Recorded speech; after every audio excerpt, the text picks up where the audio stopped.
get us so young sometimes? Why does God come and get us so young? Can I invite you to add a question to that question? Is it God who comes and gets us? It's a mystery. It's a mystery, but, you know, is it God? Is it God who decides? Now's the time you die. God decides, okay, I'm coming to get him. Hold on to that question. We'll come back. Any other learnings in this group here? Yes? I just want to learn how to strengthen my belief in purgatory. It's like, I believe that it's there, but I just need reinforcement to strengthen it because a lot of people don't believe. Okay, so you believe in purgatory, but a lot of people don't. So how do you deal with that? You feel maybe that you need to strengthen that faith. Sometimes what we really need are the words to express our faith. Huh? Like we have the faith, but we don't know when people bring it up. We don't know how to talk about it or express it. So sometimes what we need are the right words. I'll try to bring the words to that. And right away I'll tell you that our Pope, Benedict XVI, wrote an encyclical on hope. And he has a passage on purgatory there that is absolutely beautiful. So I'm giving you that reference right away. The Pope's letter on hope. Towards the end of it, there's a beautiful section on purgatory. But we'll try to come back. Let me go to the other side. I don't want to feel unbalanced here. What about over here? What are some of the learnings people would like to have?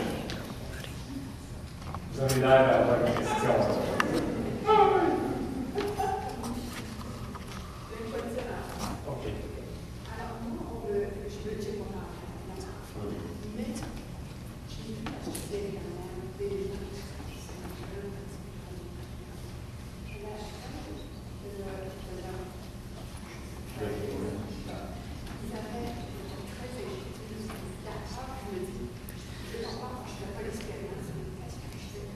Okay, that's a really good question.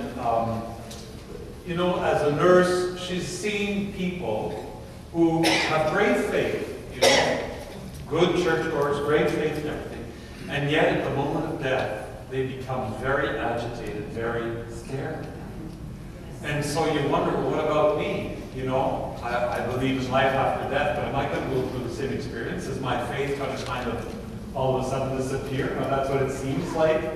And everything, and it's true, you know. I've known some people of great faith, and all of a sudden when they're faced with death, maybe part of that is that it's easy to say I believe in something when it doesn't really apply to you yet. And then when it starts applying to you, it's funny how some people, they know they're going to die, but it's a knowledge that hasn't hit home yet. Huh? You know? We all know we're going to die from the moment we're kids. But I remember concretely the day I realized I'm going to die. I was 19 years old. I knew before that I was going to die. When I was 19, one evening, I was in my room alone, lying in bed, and all of a sudden, I realized I'm going to die.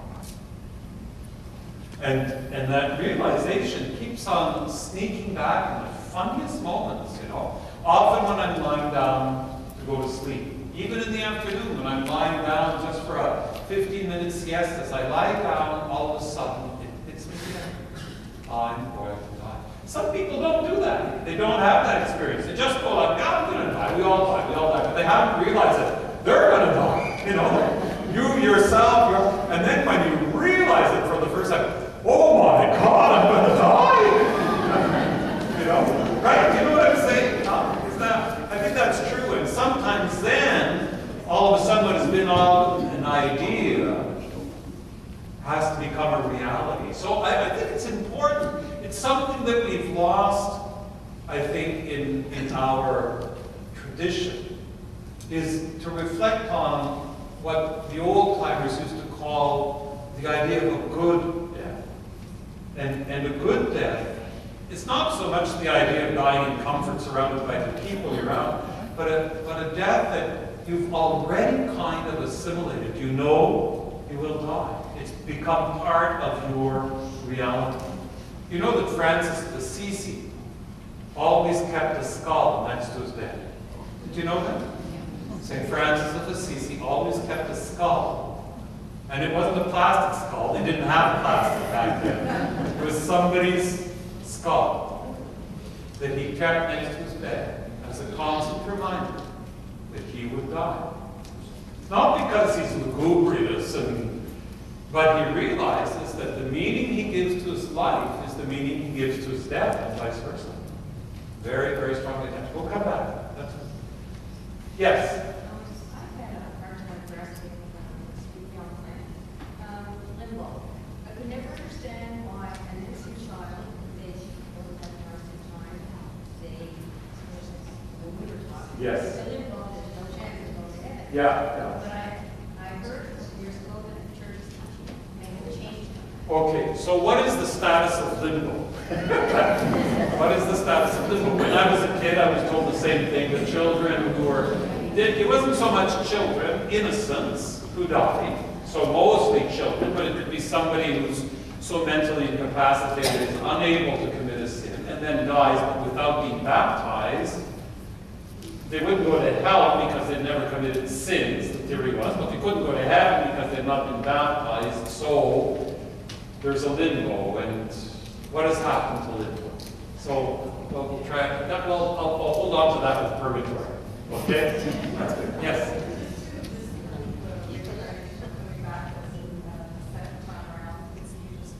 So the whole notion of reincarnation, which is very popular out there, you know, and how does that fit into our faith, into our Catholic faith? How do I deal with that whole concept? Okay, we'll deal with that. Some other learnings.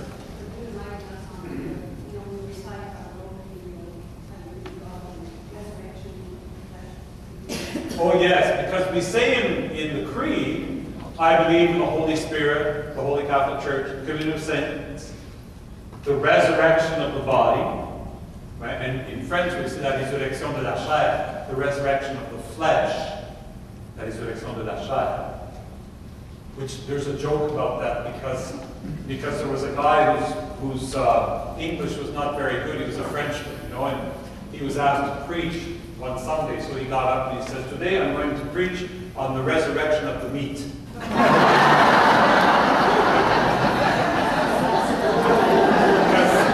Because chair also means meat, you know.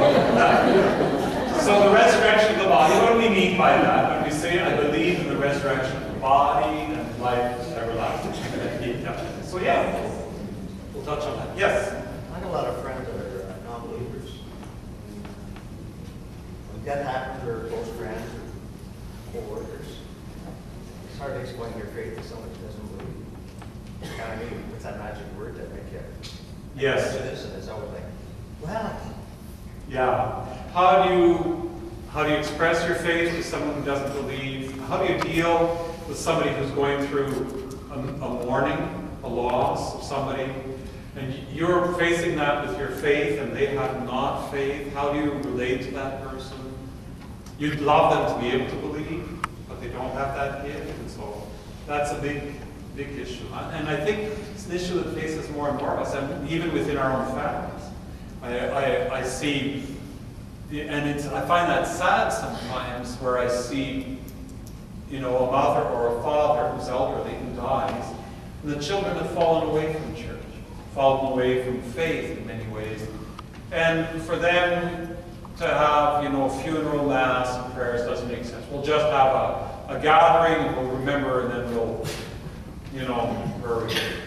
And so there's a disconnect. Sometimes it creates battles within the family, because some are believers and others aren't, and how do you deal with that? So all those issues. But I think especially for me, it's how do I accompany someone who doesn't believe, and I believe? How do I speak to them of death and the meaning it has for me? A lot of big issues. I've got a lot of issues in me. You've only gotten into the one last one.